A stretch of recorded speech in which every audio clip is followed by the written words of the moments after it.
Mas vamos lá, eu acho que já estamos no nosso horário, o público já está chegando, né? Sejam muito bem-vindos todos, sejam bem-vindos todos. Estamos aqui, nós, a equipe da peça Helena Blavatsky, A Voz do Silêncio.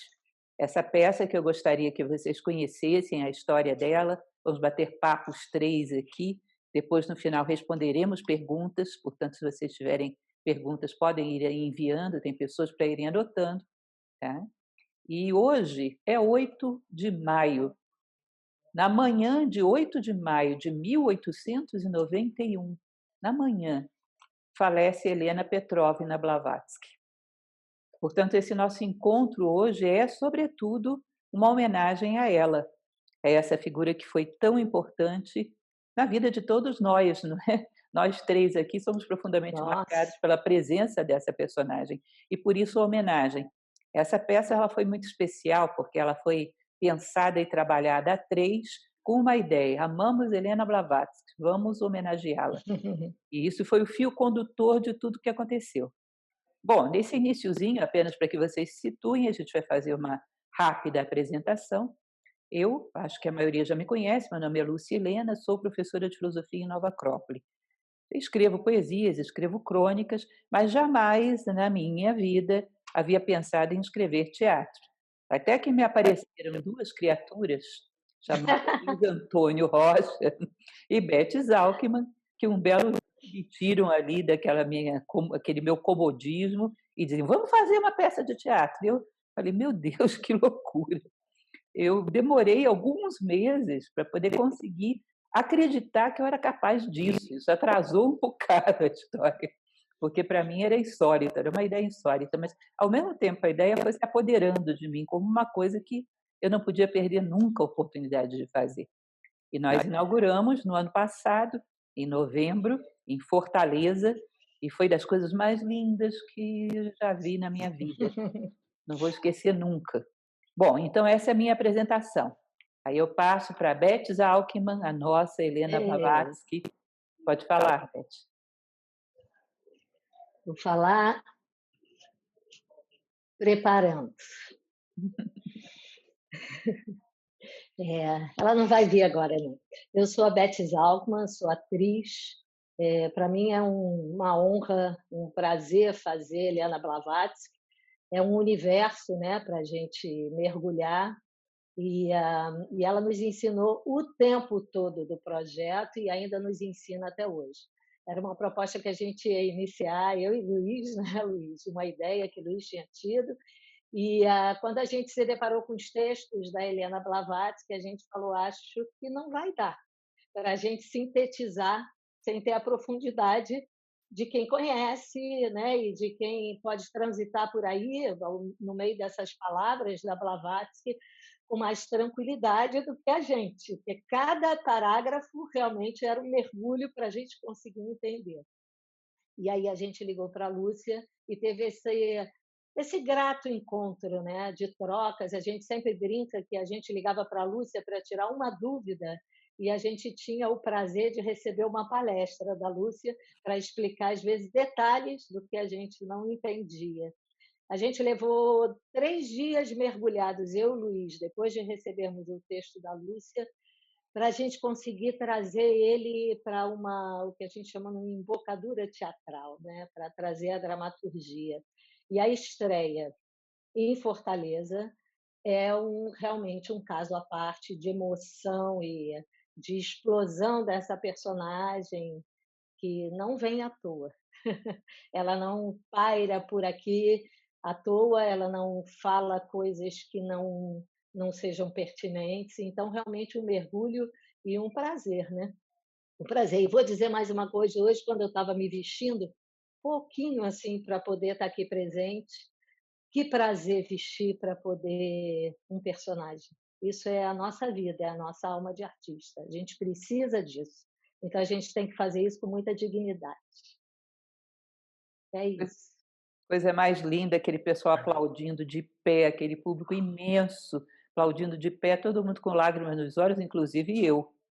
Isso deve ser um momento maravilhoso, É, realmente, para um artista. Para mim maravilhoso. já foi maravilhoso, para o Luiz também, mas imagino você no alto daquele palco, recebendo aquela É, energia. E vou te falar que a gente fica tão compenetrado e tão mergulhado nesse universo, que quando você sai da frente do seu personagem, quem recebia aquelas pessoas era Helena Blavatsky, né. Então, quando eu Uhum. levantei o primeiro momento para começar a falar, o início do texto, eu falei: "Oh, não sou mais eu". A Beth deu espaço para Helena Blavatsky, né? Na técnica a gente trabalha, inclusive chama incorporação, que é realmente dar passagem para que o personagem venha. E a Helena Blavatsky não é fácil, né? Ela é intensa, né? É tanto na questão física, né? Porque a gente viu como ela era até no final da vida, porque a peça se passa no último dia da vida dela. Então, o tamanho, ela muito gorda, mas ao mesmo tempo a gente trabalhou tanto isso, né, Luiz? Ela muito gorda, mas como ela transcendeu ao espaço físico, então ela tinha uma leveza. Mas eu vou deixar o Luiz se apresentar, depois a gente fala da Blavatsky, que mais? Pois é, eu sou Luiz Antônio Rocha, enfim, estou vendo aqui, estou tentando acompanhar paralelamente aqui as pessoas, os nossos convidados, que já são muitos, assim, estou vendo que tem gente muito especial, tem a Mayra lá de Paraty, enfim, tem um D'Artagnan de Botafogo, Urca ali, mas não dá para acompanhar, então eu agradeço os dois, boa tardes e delícias aqui para a Beth, para mim e para a Lúcia, que estão sendo colocados aqui na página, né? Meu nome é Luiz Antônio, enfim, eu sou diretor de teatro já há um tempo, trabalho também com produção de elenco, de audiovisual há mais de 35 anos e desde que eu virei diretor de teatro, assim, eu tento resolver no teatro as minhas questões que eu não consigo resolver na terapia, enfim, nas próprias dúvidas da nossa existência. Então, eu tento trazer para o palco todas essas minhas dúvidas. Então, sempre acaba sendo sobre morte e vida, né? Então, os meus projetos eu acabo sendo escolhido, porque eu acho que não sou eu que escolho eles, enfim, com esse tema de existência, né? E então eu acho que a Blavatsky cai aí como uma luva, né? Há muito tempo que eu tenho esse projeto e a gente não conseguia fazer, realizá-lo, porque exatamente como a Beth falou, durante muito tempo a gente ficou procurando uma pessoa que pudesse realmente colocar no palco essa síntese do que foi essa mulher, que foi muito incrível, assim, realmente é emocionante. E é emocionante estar aqui com vocês duas, porque realmente é incrível essa troca. É muito bom. Muito obrigado. O que a Beth ressaltou, e que eu gostaria de lembrar a vocês, é que a peça ela é o último dia da vida de Helena Blavatsky. Então, como na manhã de 8 de maio ela faleceu, nós passamos o 7 de maio inteiro com ela. E fomos com ela até os últimos momentos. Isso foi feito de maneira tão vívida e com tanto carinho, que com certeza aqueles que assistam esse trabalho, como já aconteceu em Fortaleza, vão sentir esse sentimento, que a gente realmente deu passagem, criou um canal para dar passagem a esse impacto dessa mulher no mundo, o impacto na nossa vida. E o que eu percebi na apresentação de Fortaleza é que a transmissão da mensagem foi muito clara.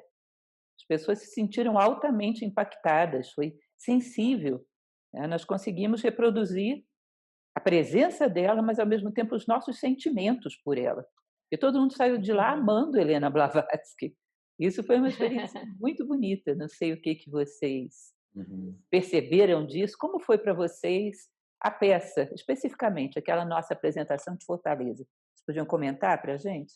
É, eu posso sugerir uma coisa, assim, eu não sei, mas acredito eu que todas as pessoas que estão aqui estão muito interessadas na Helena. Acho que a gente vai falar da peça assim, mas talvez, Lúcia, eu não sei se seria o caso de você fazer um pequeno briefing sobre a Helena para pessoas que talvez não conheçam a fundo. Eu não sei se valeria uma breve síntese. Tá Ou certo. a Beth quer sugerir, talvez, falar o texto, é isso? Eu vou começar a peça e a Lúcia apresenta ele, tá? Pode Pronto. ser? Aí depois a gente volta a falar essa pergunta da Lúcia sobre a estreia da gente. Algumas, há muito tempo que a gente não faz, talvez eu leia algumas coisas. Silencie os seus pensamentos. Fixe a tua atenção em teu mestre, que ainda não vês, mas já sentes. Não olhes para trás. A menos que ouças, não poderás ver. A menos que vejas, não poderás ouvir. Renuncia à tua vida se queres viver, cavalga a ave da vida se queres saber, escuta a voz do silêncio.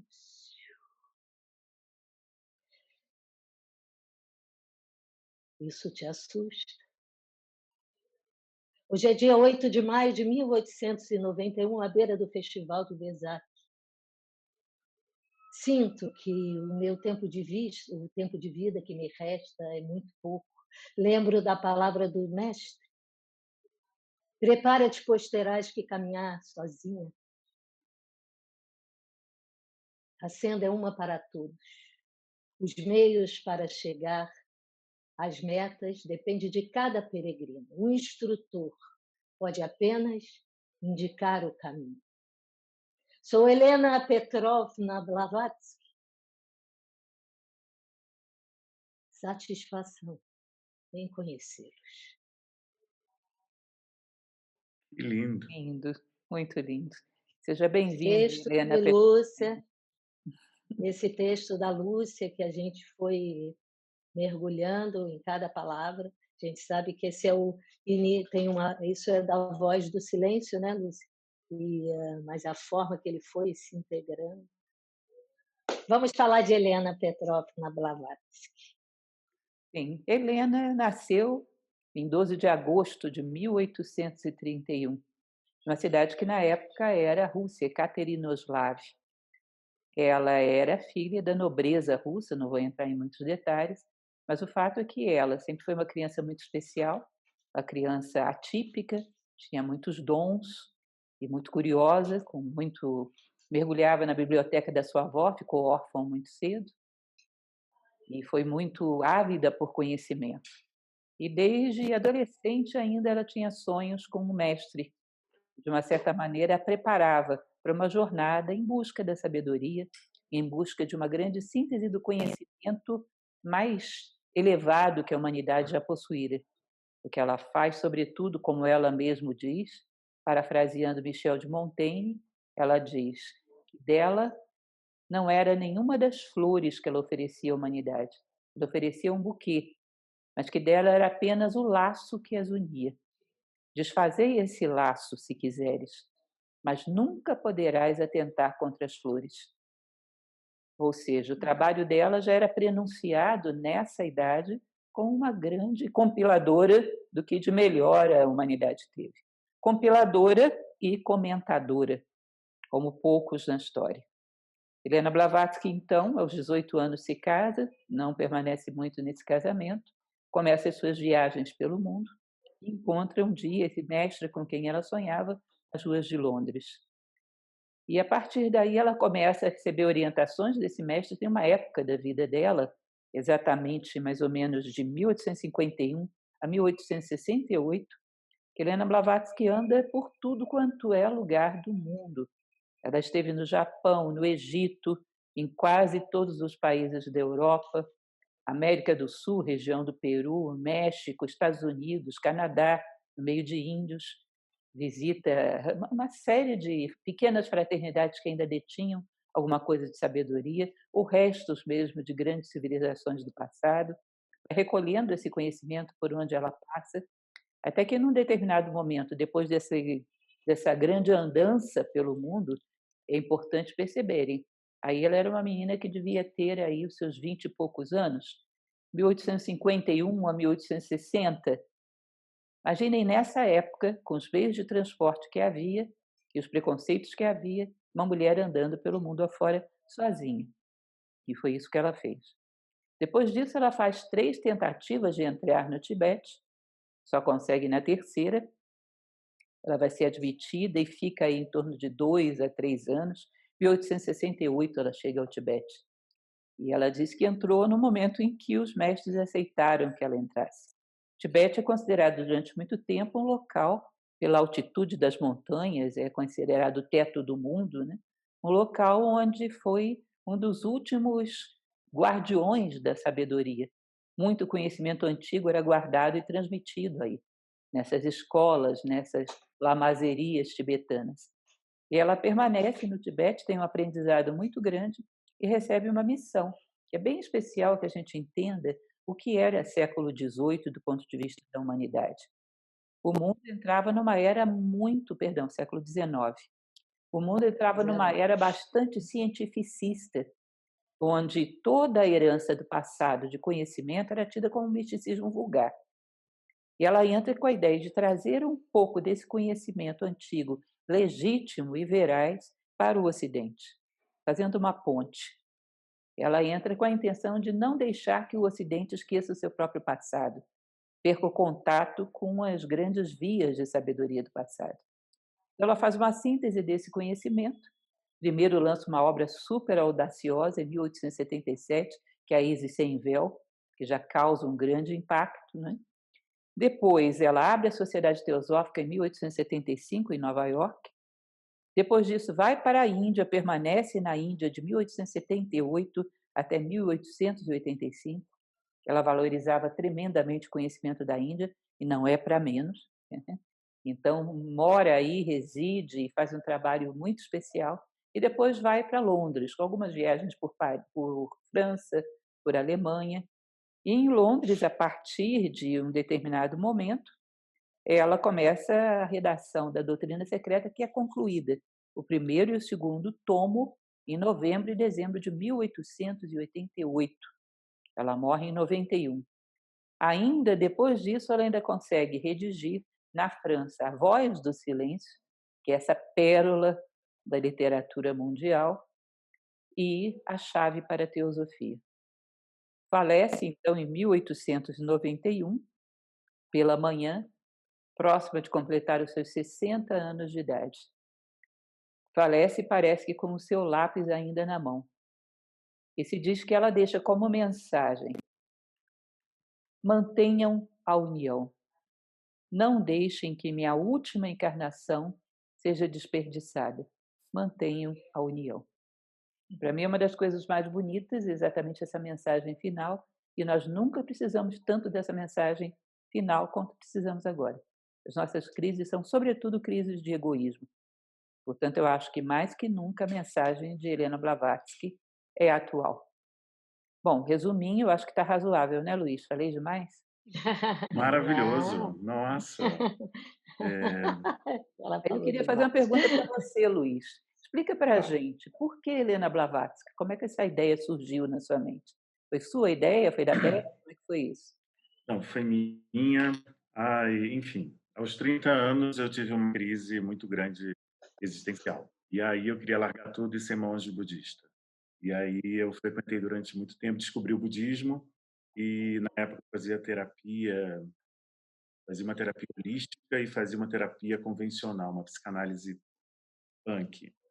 Eu fazia as duas terapias e aí comecei a entrar em conflito. As duas mulheres que me atendiam também começaram em conflito. E aí eu acabei optando por uma terapia não convencional, que me dava colo, e que falava que eu podia, que eu entrei nessa complicação, que eu podia sair sozinho, que ela estava ali para me ajudar. E a outra me dava remédio, me dava calmante, me dava, enfim. E aí veio a terapia holística da mulher que me iniciou nessa estrada e que me apresentou a Blavatsky. E a Beth Menezes, que eu espero que ela esteja aqui, eu não consegui acompanhar. A Beth foi minha terapeuta durante muito tempo, foi com ela que eu aprendi. Eu confesso que foi através dela que eu iniciei esse caminho pelos mistérios da vida, né? Então foi ela que me apresentou a Blavatsky. E aí durante muito tempo fiquei com essa mulher na cabeça e acabei descobrindo que o Plínio Marcos tinha feito uma montagem.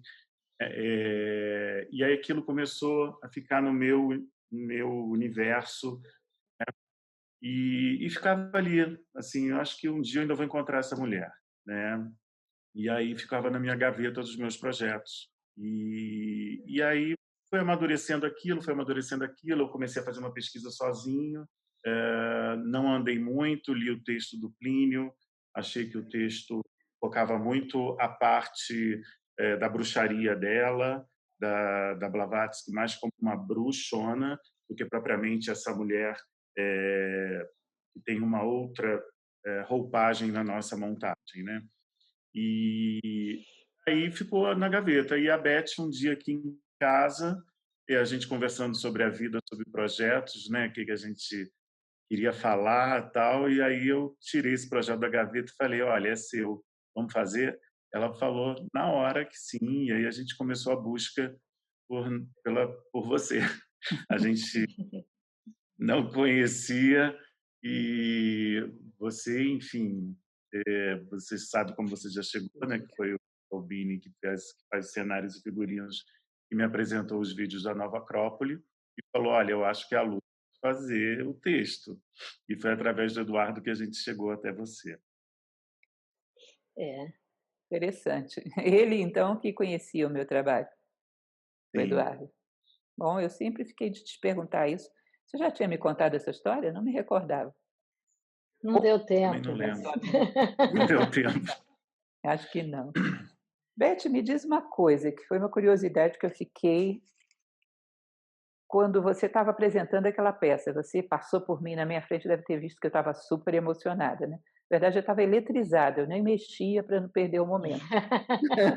Se eu pudesse, eu nem respirava. O que te inspira? O que Helena Blavatsky te transmite quando você se coloca no lugar dela? Que tipo de inspiração ela te passa? Lúcia, você contou rapidamente a história dela, né? Ela traz qualidades tanto para a vida, né, como para a construção de um personagem. Eu acho que ela tem tudo para se construir um personagem, porque ela trabalha principalmente com mistério. Ela, ela tem esse mergulho tão fundo dentro dela mesmo, né? Porque tudo que ela aprendeu fora e tudo que ela conseguia reproduzir, ela sintetizava nesse olhar do homem, né? Ela tem a coisa que ela fala: se o homem não olha, se um homem olhasse não para o céu, que é uma figura de retórica, mas para dentro de si mesmo, e centralizasse seu ponto de atenção no homem interior, logo, logo escaparia dos rolos compressores da grande serpente da ilusão. Eu acho isso, eu acho que você faz uma palestra com essa frase da Blavatsky, né? Que é um ensinamento, né? E para a gente construir essa personagem foi esse mergulho, né? Sai da frente, mergulha nesse mundo que a gente não enxerga e que está dentro da gente. O ator, eu acho que tem uma das matérias-primas mais difíceis, que é lidar tanto com a parte física como com a parte emocional. Como é que você transforma isso em comunicação para o outro? Acho que Helena Blavatsky dá um conteúdo para a gente que esse mergulho não tem fim.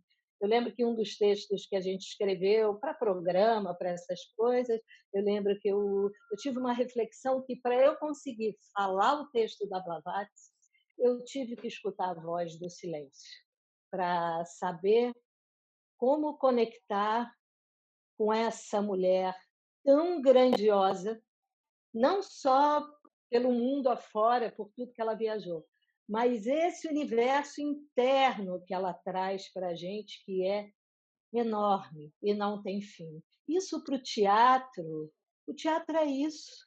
O teatro são essas muitas vidas que vêm, que aparecem, né, de tantas formas e com tanta emoção.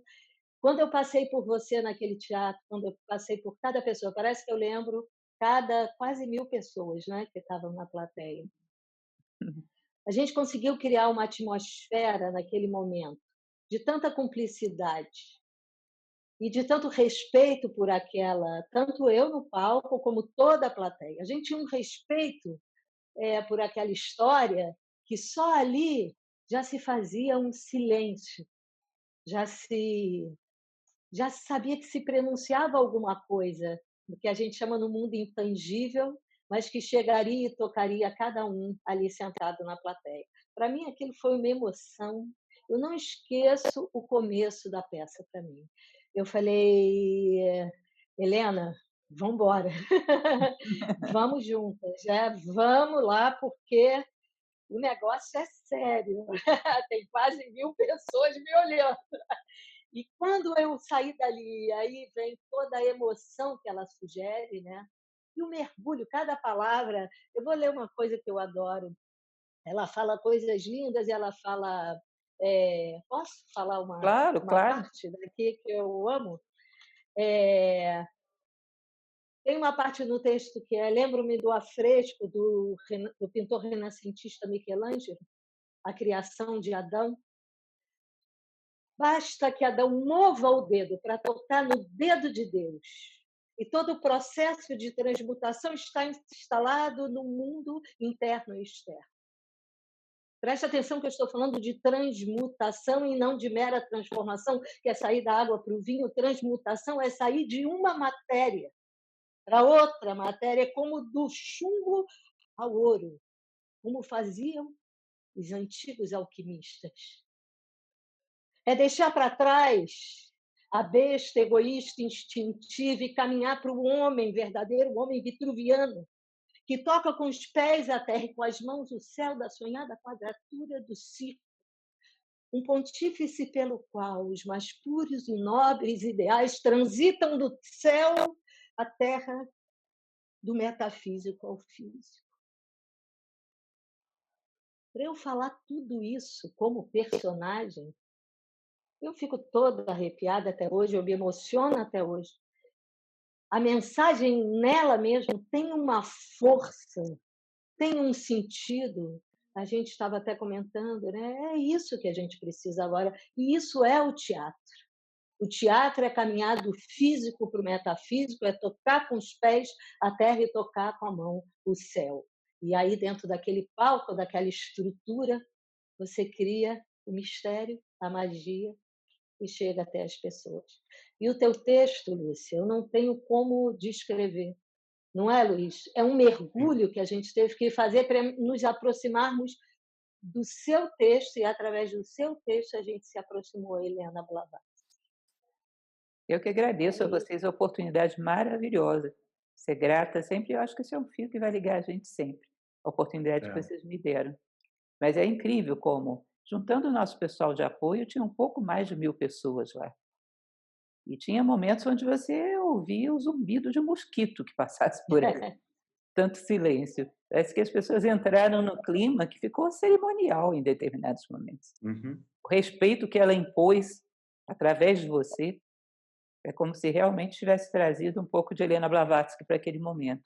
E você, Luiz, falou do ponto que é muito interessante, muito importante, porque uma das coisas que eu nunca gostei foi representar a Helena Blavatsky através de fenômenos. Sabe? Eu sempre achei que isso é uma abordagem muito pobre, né? Nos papéis, nos escritos coletados dela, chamados collected writings. Ela mesma fala, os fenômenos é uma forma de tocar, sacudir as pessoas, mas que ela não gostaria de ser reconhecida por isso.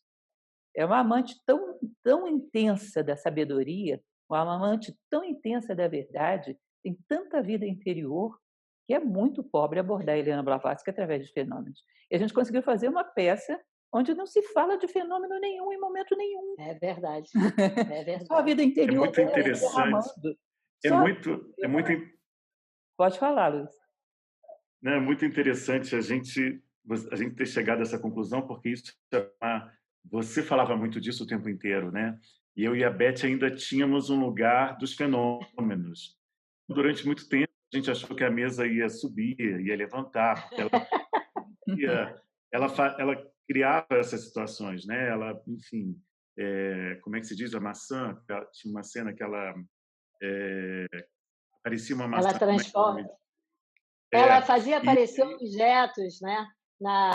Durante para chamar a atenção e chamar as pessoas para participar do que ela acreditava, para ela poder ensinar o que ela acreditava, né? Ela fazia surgir objetos, sons. E durante muito tempo eu achei que isso ia ter que ter em algum lugar na peça, né? E aí a gente até consultou mágicos, entendeu? Para saber como é que a gente fazia esse tipo de truques, enfim. E foi muito interessante como isso foi caindo, Lúcia, né? E a gente foi chegando exatamente em tudo que você falava para a gente, sabe? A gente foi como se fosse uma cebola, né? A gente foi tirando essas cascas todas da periferia e foi chegando exatamente na síntese. Então a gente faz uma peça na maior simplicidade, apenas no trabalho da Beth, da atriz e da Luz também, um grande personagem nesse espetáculo. Nós optamos por uma montagem muito simples, né?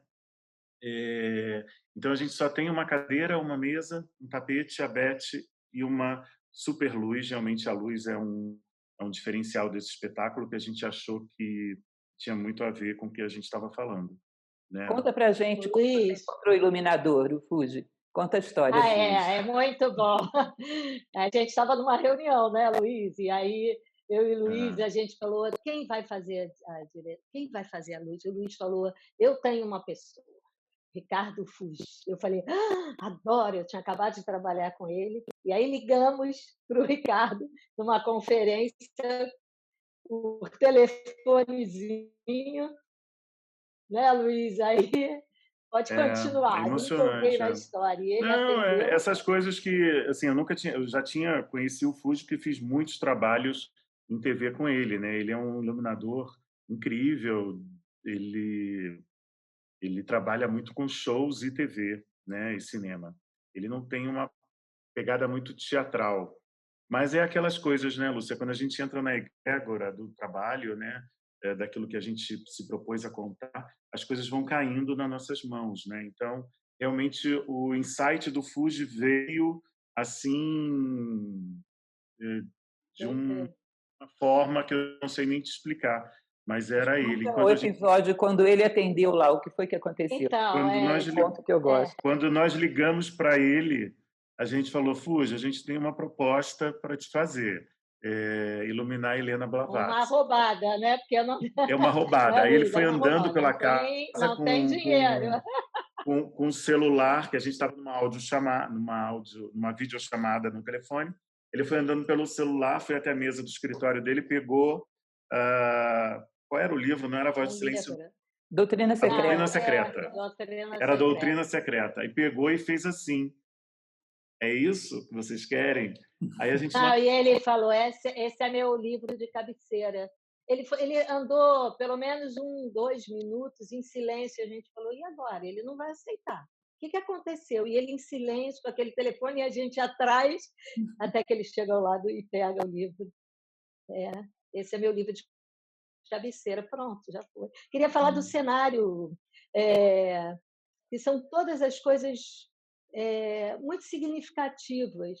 Pensar o cenário, ele é dentro do quarto da Blavatsky, um recorte do quarto, né, que é o Eduardo Albini que concebeu, e é de uma delicadeza, e para a gente conceber todas essas coisas, cada artista que entrava, né, para esse trabalho trazia outros artistas que nos inspiravam. Então, tem aqui no texto aquela parte do esfumato, e o Fuji se inspirou de tal maneira nessa técnica para trazer a luz, o Eduardo de tal maneira para poder trazer um cenário onde não tivessem linhas nem formas que ficasse.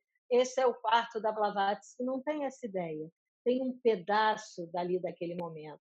Então, são muitas atmosferas e muitas imagens que vão se juntando, sugeridas pelo texto.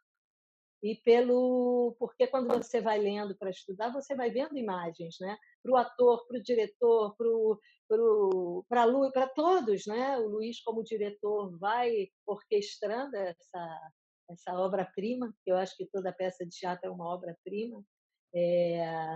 E em tudo. Então, acho que esse encontro de todas essas pessoas, né? Teve a Ilona, que fez assistência de direção, que decorava o texto comigo com uma paciência incrível, né? O Toninho, que Beth, fez. eu estou com a ficha técnica aqui aberta, para Você não quer esquecer ler? ninguém. Quer que eu leia? Pode, Lê acho que é pra gente. importante, Então, né? vamos lá. Acho importante, sim. Importante agradecer a todos, né? Texto de Lúcia Helena Galvão, interpretação Beth Zalkman, encenação Luiz Antônio Rocha, cenário e figurinos Eduardo Albini, iluminação Ricardo Fuji, assistência de direção Ilona Virti, Mona Magalhães, Eita. Otto Lobo, e é isso. Acho que é isso. Esqueci alguém? E Acrópole. produção local. Kelly, a Nova Acrópole e a Kelly, que ajudou muito, né? Incrível. Kelly, que organizou todos os voluntários da Nova Acrópole. Eu queria agradecer imensamente todo o carinho e atenção que vocês nos deram na nossa estreia em Fortaleza, que foi inesquecível. Kelly Aguiar é nossa diretora de Nova Acrópole em Fortaleza. Realmente o pessoal de Fortaleza pegou firme ali, né? Porque foi um evento complexo, mas eu não posso deixar de dizer que o que o Fuji fez foi um sobretexto em cima do texto, porque a iluminação dele criou uma outra mensagem. Ele colocou mensagens subliminares com aquela imagem. Foi uma magia aquele negócio. A parte da magia que a gente não quis colocar na encenação, ele colocou na iluminação. Exatamente. Nossa, foi um impacto. Exatamente. Ficou muito, muito, muito bonito. Não sei se o Fuji está ouvindo a gente aí, mas eu sou eternamente grata, que ficou bonito demais. Bom, vou te mandar o plano. Pode falar. Só um minutinho. Ele mandou o plano para a gente, o desenho do mapa de luz, onde tem todas as explicações por que a luz é daquela forma, as explicações esotéricas, digamos assim. É incrível. Eu vou te mandar para você. Eu quero ver, porque o efeito ficou uma coisa de louco. Mas, Luiz, me diz, você que acompanhou, que comandou todos os ensaios, que momento que você viu que estava surgindo Helena Blavatsky realmente naquilo? Que momento você percebeu que estava encarnando a ideia? Pois é, Lúcia. Eu e a Beth, nós trabalhamos já há bastante tempo com uma técnica psicofísica do Michael Chekhov, que é o sobrinho do Chekhov, né, um artista russo, enfim. E ele deixou uma partitura para o ator, assim, corporal e psíquico, muito interessante. Então, eu e a Beth, nós estudamos essa técnica durante muito tempo. É uma técnica, assim, numa síntese quase de incorporação da personagem, né? Então, a gente trata, tanto os meus trabalhos quanto os da Beth, a gente tem um respeito muito grande pelo sagrado. A gente considera que o que a gente faz é muito sagrado mesmo, né? Então, quando a gente pisa no palco, a gente está realmente reverenciando e sendo um instrumento para poder contar aquela história, né? Então, essa técnica que nós usamos, que vem muito em cima do corpo mesmo, do trabalho corporal, das atmosferas, ela tem muito disso, né? Então, são vários exercícios para poder chegar nessa personagem, né? Então, assim, eu acho que ela não chegou em determinado momento. Eu acho que a partir do momento que a gente decidiu fazer esse projeto, ela estava presente o tempo inteiro. É tanto que ela colocou você e o Fuji, que são conhecedores na nossa trajetória, né? Então, acredito que ela já estava presente há muito tempo, né? Mas, assim, não teve um dia. Eu acho que durante todos os ensaios ela aparecia. Era um exercício, era a grande dificuldade, eu acho, pelo menos para mim como diretor nessa peça, era tentar traduzir essa complexidade dela de uma forma muito simples. Às vezes eu falava assim, Beth, eu não estou fazendo quase nada, não existe encenação. Mas eu entendia que essa simplicidade era fundamental, né, para chegar a essa mensagem, né? Mas eu acho que ela teve o tempo inteiro, todos os dias ela aparecia de alguma forma, era um sinal. Era um pombo que pousava na janela da Beth, eram sinais que apareciam e a gente falava, nossa, Blavatsky está aqui, entendeu? Era, sei lá, uma vela, entendeu, que apagava durante a cena, era assim, era incrível. Não sei, nós entramos num processo, é muito escuro esse processo de criação, né? A gente não sabe como vai ser, como vai funcionar, né? Durante muito tempo eu tive muitas dúvidas se realmente eram essa simplicidade, né, de se proteger, se isso iria proteger a Beth, né? Porque a minha, como diretor, não é fazer um espetáculo mirabolante, e sim proteger a atriz que está em cena e falar aquele texto da melhor forma possível. Acho que essa é a grande função do diretor, né? Eu acho que ela estava presente sempre, todos os momentos ela aparecia, e de Mas, vez em quando a gente é, funcionava muito. Fala, Beth. não, eu Fala, Beth. lembro uma das etapas que talvez o personagem realmente incorpore é quando você encontra a voz, a tonalidade da voz, porque ela sai desse lugar interno, então é quando você realmente o teu corpo inteiro está disponível para que aquela voz do personagem. Eu lembro que a gente ficou um tempo e tudo era muito emocionante de fazer, realmente, ela estava o tempo todo, mas teve um momento que essa que era a voz dentro desse texto no último dia de vida dela. Era uma voz que já não era mais, eu nem sei, agora eu teria que ir buscar, mas era, vou ler mais um pedaço. Nosso, nosso universo é profunda, sabe? Ele não é mais a minha voz. Aí você sabe que o personagem está.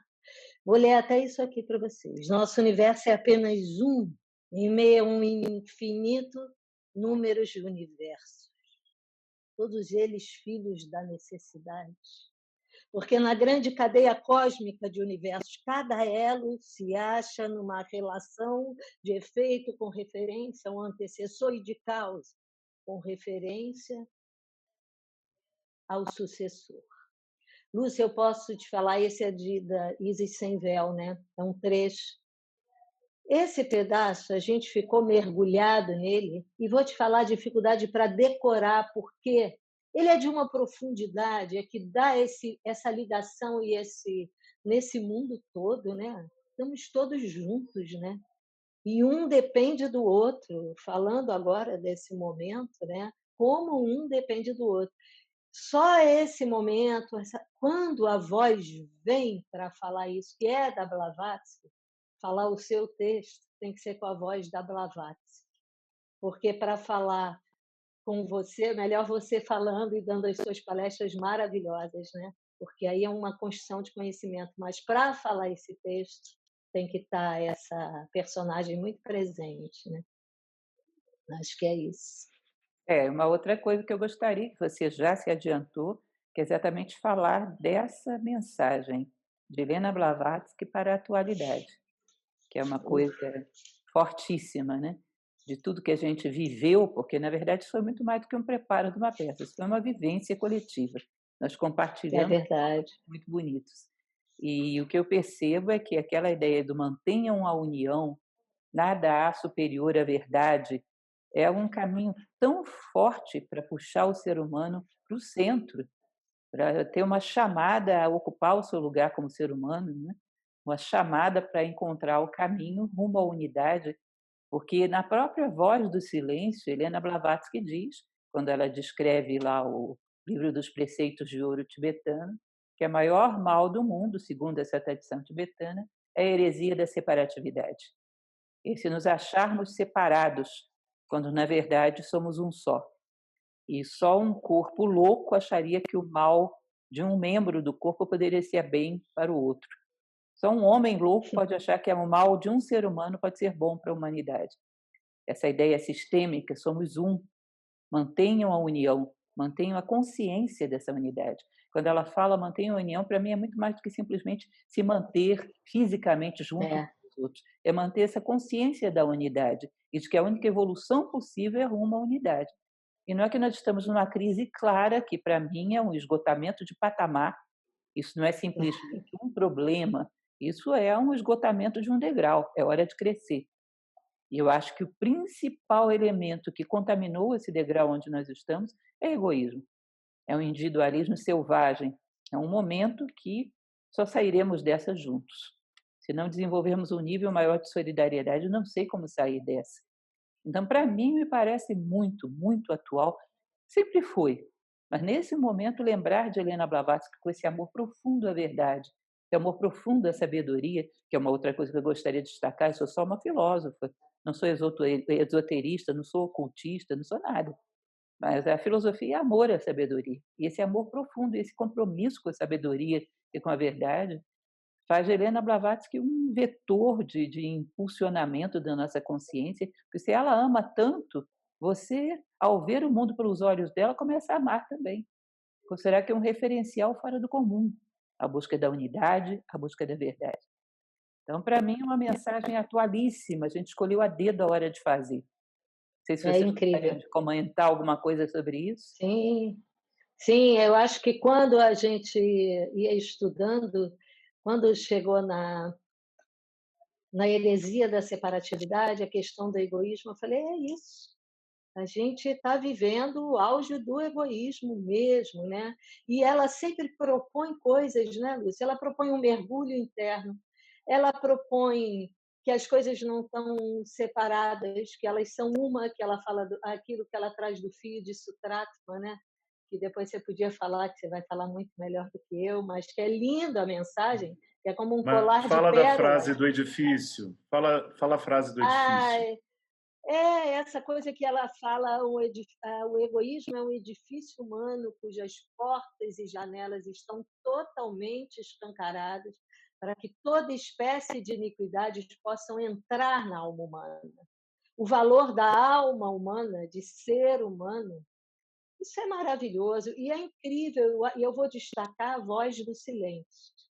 A gente nunca teve que ficar tão quieto, nunca teve que olhar tanto para dentro da gente mesmo, né? Mas de que maneira olhar para a gente? Eu reflito muito de que maneira. Outro dia eu estava refletindo, Lúcia, eu refletindo diante da Lúcia, mas eu adoraria compartilhar isso. Não, porque eu pensei, a gente está tendo que ter muita coragem, mas é uma coragem que não é uma coragem porque eu vou vencer.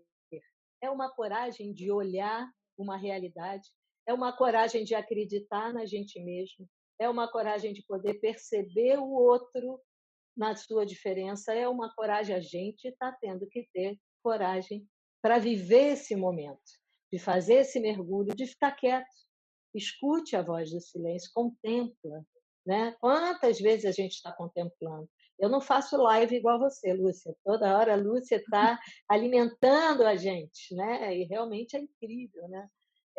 Mas eu tenho muitos momentos de silêncio. E acho que a Helena Blavatsky está preenchendo os meus momentos de silêncio com tudo que ela tem nos ensinado, né?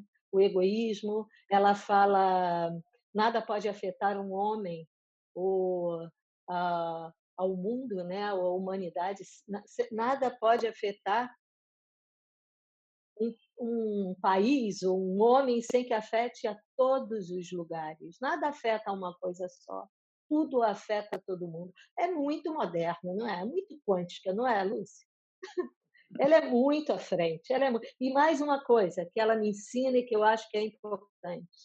É olhar para o futuro. Ela fala, né? Ela olha para o futuro porque lá é que ela vê a missão que ela veio cumprir, as necessidades que a gente veio atender. Então, é importante a gente olhar, sim, a gente está aqui nesse momento, já tecendo coisas para o futuro. E a Blavatsky sempre olhou para o futuro. É como se ela já soubesse que ela ia ter que ser corajosa, destemida, não sei se são esses, mas audaciosa, focada, centrada, e ela vai em frente. De vez em quando eu chamo Blavatsky, me ajuda aqui, assim como eu chamo a minha avó também, vó, que foi uma guerreira. Vamos embora, e são esses antepassados que nos dão lugar agora nesse presente para a gente caminhar. Sim, com certeza. Eu lembraria também aquela maravilha, aquela pérola, Beth, quando ela diz: não deixe que seque a lágrima que corre do teu rosto, Ah, antes de secares a lágrima que corre do rosto do último dos mortais. Compromisso profundo com a dor humana. Que coisa mais bonita. E se houve uma pessoa que passou por adversidades e saiu do outro lado sempre maior e sempre mais forte, Helena Blavatsky foi um excelente exemplo disso. né? É Tudo muito por atual, né? pesquisadores muito atuais. Você gostaria de falar, Luiz, sobre isso também? Eu gostaria de pedir, pedir para você contar, essa cena está na peça também, com um texto belíssimo, mas eu acho que eu queria te ouvir contando o encontro de Blavatsky com Gandhi. Isso é uma coisa interessante, porque eu logo depois que fiz essa peça de Blavatsky, eu fiz a palestra comemorativa do aniversário de Gandhi, né. Então eu tive a Eu me oportunidade de ouvi-lo emociono do outro muito nessa lado. cena. O outro Me lado, emociono Gandhi muito nessa falando desse cena. encontro. Ele fala na Minha Vida, Minhas Experiências com a Verdade, que é a autobiografia de Gandhi, ele fala sobre esse encontro pelo lado dele. Uma das coisas mais bonitas quando ele vai estudar direito em Londres e conhece a Sociedade Teosófica, chega a participar de reuniões na casa de Helena Blavatsky, conhecê-la pessoalmente. Imaginem vocês um jovem hindu que veio a conhecer o Bhagavad Gita pelas mãos de Helena Blavatsky, pelas mãos da teosofia. E o impacto que aquilo provocou, praticamente a referência que ele tem em Londres, não só com Helena Blavatsky, mas com outras pessoas do mesmo movimento que a circundavam, deu a ele uma aula do que era ser um indiano. O valor, porque era uma época muito difícil, onde a Índia se sentia muito subjugada, era uma colônia, se sentia muito diminuída nos seus valores, porque não tinha a tecnologia que o Ocidente tinha. E a voz de Helena Blavatsky é uma voz de fazer com que a Índia represente, relembre o quão grande ela é. E ela era como ninguém para isso. Então, Gandhi, muito jovem em Londres, tem a oportunidade de ouvir falar sobre o Bhagavad Gita pela primeira vez, e tem a oportunidade aí de conhecer um pouco mais o valor da Índia na história da humanidade, através do movimento e da presença da própria Helena Blavatsky. Isso, com certeza, foi um fator muito decisivo para ele. Já era uma figura excepcional. Mas quando ele retorna, depois quando vai para a África do Sul, vai com essa disposição dessa frase que eu falei: não deixar que seque uma lágrima que corre do seu rosto, antes de secares a lágrima que corre do rosto dos últimos mortais. Foi a vida inteira dedicada à causa da humanidade, do grupo ao que ele pertencia, da intenção de beneficiar o maior número de pessoas possível. E isso, com certeza, a influência de Blavatsky aí foi decisiva. Bom, gente, a gente está no horário de começar a responder perguntas do pessoal. Vamos lá? Porque senão a gente não consegue. O pessoal meu da base aqui de apoio vai passar uma pergunta. Vou olhar aqui. Estão perguntando quando vai circular a peça. Isso eu diria, é um mistério, né? Era legal. Nós estreamos no dia 30 de novembro em Fortaleza para a nossa estreia, e depois nós tínhamos várias pautas, né? A gente tinha Brasília, tinha Belém, e infelizmente tivemos que cancelar. Então, realmente, a gente está esperando voltarmos à normalidade para poder reagendar essas novas agendas, enfim. Mas, com certeza, nós vamos fazer Brasil todo. Com certeza, Brasília deve ser uma das primeiras a sair, né? Porque está tudo engatilhado, Sim, tudo já sim. providenciado. Belém também está bem É resolvido. Brasília e Belém, né, Lúcia? Isso, Brasília e Belém devem sair rápido. Depois, eixo Rio e São Paulo, né, Luiz? Vamos ver se a gente vai Sim, para lá. sim. Para lá não, para ir. Estou achando que todo mundo está aqui assim. O que mais? Temos mais perguntas?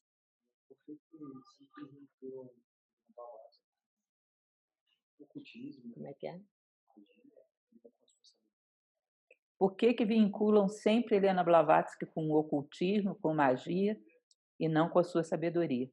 Isso é uma curiosidade, vocês me permitem responder essa? Claro. O fato de que Helena Blavatsky vivia num momento onde tudo que era relativo à sabedoria do ponto de vista mística, teológica, era considerado como uma coisa inferior. Vocês sabem que, posteriormente, na história, nós tivemos, inclusive, o positivismo, que dizia que todas essas visões, todas essas crenças do passado tinham sido a infantilidade da humanidade, e que a era científica era madura. Então, uma forma de sacudir as pessoas e mostrar que ali havia alguma coisa veraz, fazer com que elas olhassem para aquilo como respeito, era o fenomênico. Então, as pessoas guardam aquilo que mais lhes chama a atenção, isso é uma curiosidade. Eu dou aula de técnicas de estudo e eu falo muito sobre isso. Às vezes o nosso foco de interesse está tão disperso do essencial que você sabe dizer toda a roupa da sua professora, mas não sabe dizer uma palavra do que ela falou. O nosso foco está muito ligado aos nossos interesses. Então, a humanidade muito ligada num materialismo, numa superficialidade muito grande, quase não guarda o que Helena Blavatsky passou de sabedoria, mas só a campainha que ela tocou para que olhassem para ela. E, na verdade, os fenômenos não foram mais do que isso. Foi como se fosse uma sirene que ela tocou para que as pessoas olhassem para ela. E a gente lembra da sirene e não lembra da mensagem. Com certeza, ela não gostaria de ser lembrada pela sirene, e sim pelos seus ensinamentos. Tá? Mas hoje, inclusive, o que mais se procura imitar a Helena Blavatsky é o fenomênico. Por isso que, para mim, eu sempre fugi desse lado, porque ela tem joias para nos ensinar, ensinamentos de vida preciosíssimos, e nós corremos atrás de aparição de objetos. Bom, isso qualquer mágico como esse que vocês iam procurar, né, para ajudar a fazer a cena, qualquer um sabe, a gente não precisa disso para nada. A gente precisa aprender a construir a nós mesmos, e nisso ela é brilhante. Tá? Mas o nosso foco de interesse procura o superficial, faz parte dos nossos interesses atuais, do nosso foco materialista. Olha que legal. Posso falar rapidinho? Pode, claro. É tantas mensagens aqui, eu estou tentando acompanhar, mas é impossível. Senão eu não consigo dar atenção aqui, mas acabei de pescar uma aqui do querido Beth, Robson Leitão, que falou: vocês nos fazem amar querido. profundamente, espero vocês no Teatro da UF, em Niterói. Então, nós já temos mais uma possibilidade para Blavatsky. Olha, é um teatro lindo, ele faz um trabalho incrível, Robson. Muito obrigado, querido. Tem mais perguntas para a gente? Professora Lúcia, alguma contribuição da Blavatsky para lidarmos com a crise que estamos passando? Tem muito a ver com o que a gente está falando. Estão perguntando se existe alguma contribuição da Blavatsky para lidarmos com a crise que estamos passando. Você poderia resumir essa contribuição em 2 ou 3 palavras, Luiz? Mensagem dela para o momento atual. Bem... Eu acho que a Beth já falou da teoria da separatividade, que eu acho que é o que vem na minha cabeça agora, né, Beth? Talvez você possa repetir essa frase, que eu acho que é a síntese do que a gente acredita. Eu acho. Hum? Sim. E acho que tem 3 palavrinhas, né? Escute, não sei se são 3 ou 4, escute a voz do silêncio. Porque quando você tem que escutar a voz do silêncio, você tem que se acalmar, tem que ter paciência e tem que ter um mergulho que é seu, mergulhar para dentro para agir melhor fora, né? Porque tem muita gente fazendo coisas maravilhosas, mas só para a gente ter o cuidado de não mergulhar na angústia, né? E no desespero e no medo, porque isso é que está ela está aqui, ó, gente. Eu que dei. Mas Eu trouxe ela. Isso aqui foi muito importante para mim, Lúcia. E acho que às vezes a gente tem pequenas coisas que nos alimentam. Também contribui com a resposta, né? Quando a gente chegou, é claro que eu tinha medo de estrear. E aí a gente ainda não tinha se encontrado. A gente não conhecia a Lúcia, só pela internet. E aí Lúcia chega, ela abre um sorriso e me dá um bustozinho da Blavatsky e me acolhe naquele momento.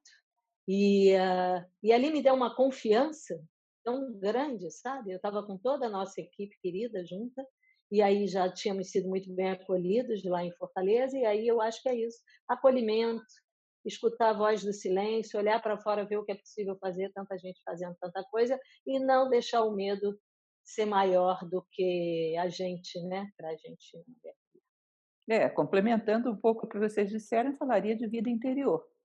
Exatamente esse momento de você ser apresentado a si próprio. Agora, a vida nos obrigou a estar a sós conosco mesmo. Momento para definir qual é a nossa identidade, onde queremos chegar com tudo isso, qual é a nossa proposta de vida, fixar que queremos sair daqui maiores do que entramos, o que queremos aportar para o mundo. Ou seja, é um momento de você ser apresentado a si próprio. Porque o ser humano, a partir do momento que ele tem uma identidade firme, construída por um ato consciente, por um ato de vontade, ele não é mais tão manipulável, ele não se deixa arrastar por correntes da moda, ele tem uma trajetória que realmente pode ser construtiva. Relembrar que a nossa missão no mundo é sairmos daqui mais humanos do que entramos. A natureza não precisa da gente para construir máquinas voadoras, ela já construiu um monte de cometa. Ela não precisa da gente para construir máquinas que voam na velocidade da luz, ela já construiu a própria luz. Ela precisa de nós para construir seres humanos, porque para isso existe uma lei chamada livre-arbítrio, que não deixa ela fazer sozinha. Então, Helena Blavatsky alinha a gente com a missão fundamental. Vamos nos construir como seres humanos. E como diz a tradição bíblica, tudo mais será dado por acréscimo. Tem mais perguntas, pessoal? Pode falar. Eu pesquei uma aqui, uma da Carol Ferreira. Eu achei interessante. Que ela está perguntando para ela começar a estudar Helena Blavatsky, qual o livro que você indica da Helena? Voz do Silêncio, com certeza. Chave para a Teosofia também é interessante. São os 2 livros finais da vida dela, né? Ela escreve em 1889, se não me falha a memória. São os 2 livros finais da vida dela. Mas são uma abordagem, assim... Inclusive, lembro, não é querendo aproveitar para fazer propaganda, não, longe de mim, mas a propaganda é a alma do negócio, né? Eu tenho uma palestra sobre a Voz do Silêncio no canal da Nova Acrópole no YouTube. Nós, em Nova Acrópole, temos muito respeito pelo trabalho de Helena Blavatsky e eu tenho uma palestra sobre a Voz do Silêncio. Ela é interessante para acompanhar a leitura, porque quem vai ler Helena Blavatsky pela primeira vez talvez fique um pouco desorientado, né? Ela é bem pesada, né? Tem um nível de profundidade que impacta um pouco, principalmente a gente que está acostumado a uma leitura mais superficial hoje em dia, né? Leitura mais leve, digamos assim, mais superficial mesmo. É difícil você ter uma leitura tão densa na nossa literatura atual, é raro. Então, a Voz do Silêncio é um bom início e eu ofereço essa palestra como uma forma do pessoal acompanhar e não desistir, né? E acostumando com o mundo de Helena Blavatsky e adentrando nessa mentalidade dela. E lá no YouTube está também a palestra que eu fiz no dia da peça, que conta a vida dela, tem um monte de detalhes. Está lá também. Né? Tem mais perguntas por aí? Se por infortúnio fossem obrigados a esquecer toda a obra de Blavatsky, mas pudesse lembrar de apenas uma frase, qual seria? Se vocês esquecessem, se nós esquecêssemos de toda a obra de Blavatsky e tivéssemos que lembrar de uma única frase, o que vocês diriam? Ui!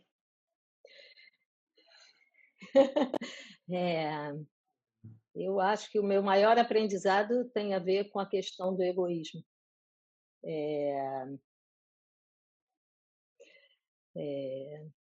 Agora a frase em si, mas eu vou ver aqui no texto. Você lembra de alguma? O egoísmo. Não, para mim é a questão das, não sei, acho que da fronteira, das linhas, que me ajuda a lembrar que a vida não tem as linhas. Como é que é, Lúcia? Vou te falar, espera aí que eu vou te falar. Eu vou. Então vou ler esse texto que fica a nossa mensagem aqui. Lembra-se do artista que talvez tenha mais que estou falando como a Beth, né? A voz não veio, como ela tenha merecido este nome, o notável Leonardo da Vinci, que na sua obra Gioconda foi fruto de uma percepção de que as coisas não eram envoltas e separadas por linhas. Tudo é um contínuo e difuso, onde cores, formas e texturas vão se transformando uma nas outras. Ele denominou de esfumato. Por isso essa obra é tão vívida e verdadeira. A realidade é esfumato, meus senhores. A linha que vos separa existe apenas em vossas mentes. Contempla. O final lá do livro que a gente pegou da Voz do Silêncio, tu te tornaste a luz, tu te tornaste o som, tu és o teu mestre, tu és o objeto da tua busca. Eu acho isso lindo. Tu és o objeto da tua própria busca, a voz que soa através da eternidade. a voz do silêncio. Lindo Eu acho demais, que é. lindo demais. A gente já falou tantas frases que fica até difícil eu procurar uma a mais. Mas eu me lembro de uma que eu acho muito interessante, que não é tão fácil de entender a princípio, mas é fundamental. Ela diz: quando esqueço de mim, eu lembro do mestre. Quando Ah, que eu lindo. lembro de mim, eu esqueço do mestre. O mestre aí representando a sua missão, a sua busca da unidade, representando todo o ideal que ela seguia. Eu tenho falado muito isso para as pessoas hoje que estão em crise dentro de casa, estão começando a ficarem meio deprimidas, angustiadas. Quanto menos você pensar em você e pensar na dor do outro, no sofrimento do outro, na necessidade do outro, melhor vai ficar. Inclusive, aconselhei as pessoas um dia desses, aconselhei tomando o chapéu da Helena Blavatsky, né? Porque isso é um conselho dela, né? No chamado ocultismo prático. É não dormir, não fechar um dia sem um ato de generosidade. Um dia, sem um ato de generosidade. Não fiz nada hoje. Telefono para alguém e pergunto se está bem, se está precisando da minha ajuda. Penso como eu posso ser útil, como eu posso minimizar a dor de alguém. Não deitar a cabeça no travesseiro um dia sem um ato de generosidade. Ou seja, quanto mais a gente esquece de nós mesmos, mais lembra do mestre, com tudo que está representado nessa ideia do mestre. Como é que estamos de tempo, pessoal? Temos tempo para mais uma pergunta? A última pergunta: o que significa a voz do silêncio?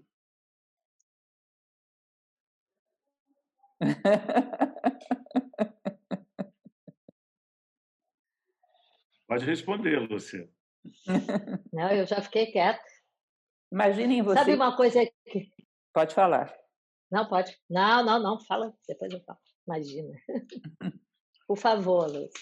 Nós temos aquilo que, dentro da tradição indiana, é chamado de quaternário. Os gregos chamavam de persona, personalidade, que é a voz do nosso corpo físico, do nosso corpo energético, do nosso corpo emocional e do nosso corpo mental prático, do dia a dia.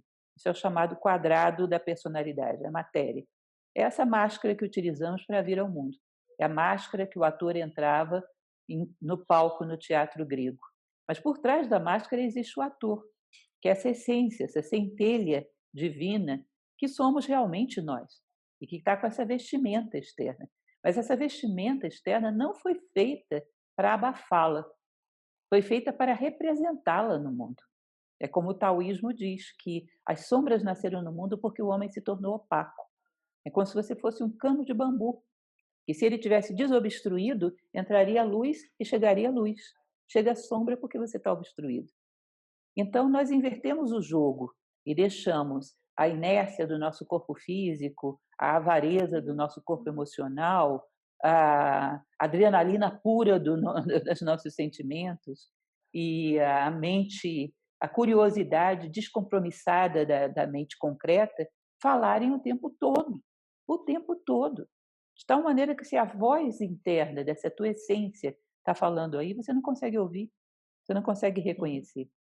Basicamente, o ensinamento, um dos muitos ensinamentos de Helena Blavatsky, é produzir esse silêncio, ordenar, organizar a personalidade, para que ela volte a ser um canal, para que a voz do silêncio possa ser percebida por nós e através de nós pelo mundo.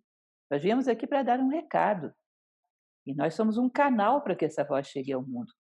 Mas nós chegamos a obstruir essa voz de uma maneira tal que nós, às vezes, morremos estranhos para nós mesmos.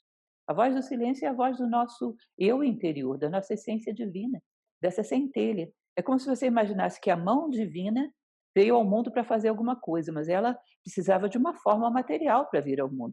Então ela coloca uma luva. E essa luva, ela é tão rígida, é uma luva metálica, que não deixa a mão se movimentar no mundo. Você só vê a luva, não vê a mão lá dentro. Você torna essa luva flexível, a mão do espírito pode atuar no mundo.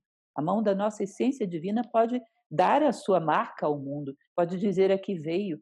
E essa é a voz do silêncio. Você silencia as emoções, as energias, o corpo físico, a mente concreta, coloca eles a serviço, vira o jogo, você não é mais minotauro vira centauro, o animal obedece ao humano e não o contrário. E através da tua personalidade soa a voz da tua essência divina, do teu eu interior, né? Isso é a voz do silêncio. Portanto, se a gente nunca ouviu nem um pouquinho da voz do silêncio, somos estranhos para nós mesmos. Essa é a história. Pode falar, Beth, o que você ia dizer. Não, eu achei incrível que você começou falando com teatro e eu ia fazer uma observação que privilégio, que possibilidade, a gente está falando tantas coisas por conta da filosofia e do teatro, né? Que buscam a alma humana, né? E aí você começou a falar e falou do teatro grego e falou exatamente como a gente constrói isso tudo, né? Era só isso. Eu falei nem precisava falar, né? Mas é isso, é um privilégio, é uma possibilidade agora da gente estar aqui falando do teatro, ainda mais nesse momento, né? A gente está tão mal representado e está tão difícil, né? Está tudo tão estranho. Parece que estão querendo pintar de outra cor o que é essencialmente a voz do silêncio. Então, eu te agradeço, Lúcia, pelo convite. Muito, muito, muito. É um prazer estar aqui. É um prazer botar um pouco da Blavatsky aqui em mim e oferecer, né, que é minha parceira, e meu parceiro Luiz, né, de tantas caminhadas. Não estou finalizando, não, mas vocês façam. Mas realmente é incrível essa possibilidade de refletir através do nosso trabalho de fazer teatro, de atuar, de trazer beleza. A gente ainda traz beleza, a gente traz emoção, a gente entra no mundo das ideias, a gente entra nesse mundo da essência humana. Esse é o nosso trabalho. Tem que ser respeitado e é isso. Está dado o recado. Bom, agora realmente chegando na hora da nossa finalização. Só falar. Pode falar, um negócio. pode falar. Eu queria agradecer também, é muito emocionante estar aqui com vocês falando disso. Dizer que a nossa live é um sucesso, né? Já teve quase, acho que 1.500 pessoas, mais do que a gente, da nossa estreia, que teve 960. Agora tem um pouco menos de gente, mas foi um sucesso. Já falei para tanta gente online.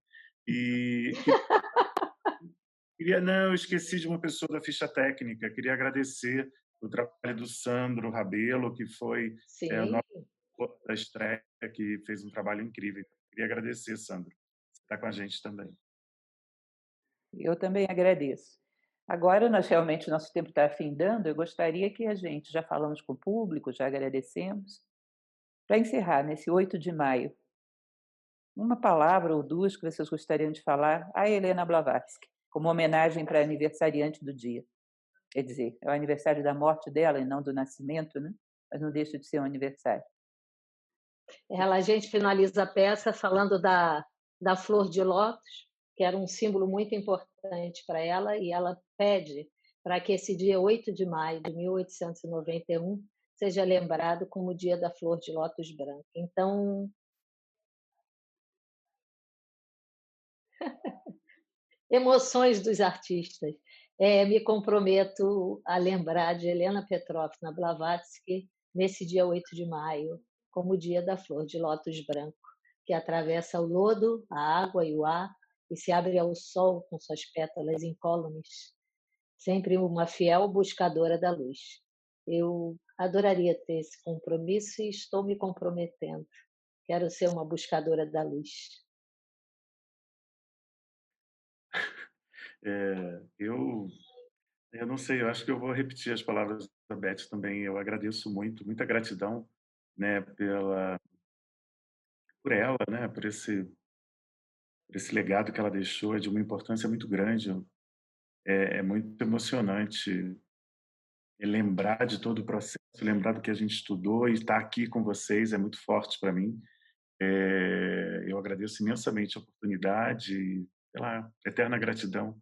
Eu também me comprometo a espalhar a luz. E agradecer a Nova Acrópole, né, Lúcia, que a gente é tão acolhida, é um encontro que eles apoiam, é impressionante. Vocês são incríveis com esse trabalho voluntário, se a gente tem alguma coisa a aprender com a Nova Acrópole, essa dedicação de vocês com um trabalho voluntário, com a filosofia, é incrível, maravilhoso. Muito obrigada, em nome da Nova Acrópole. E eu gostaria de, para encerrar, agradecer a Helena Blavatsky, porque essa inspiração dela continua produzindo milagres de união. E nós somos uma prova disso. 3 pessoas que dificilmente se uniriam, né? Com vidas bem diferentes, em cidades diferentes, com focos diferentes. E ela, só simplesmente a ideia dela, a ideia de querer representá-la, produziu um ponto de união entre nós e mostra que essa busca dela da unidade continua gerando frutos. E que gere mais frutos. E eu me ofereço como uma ferramenta para que esses frutos dela possam estar cada vez mais presentes. Me comprometo que a minha mensagem sempre terá como meta a união. É isso, gente. Eu agradeço muito a presença de vocês. Foi um encontro lindo, uma live linda.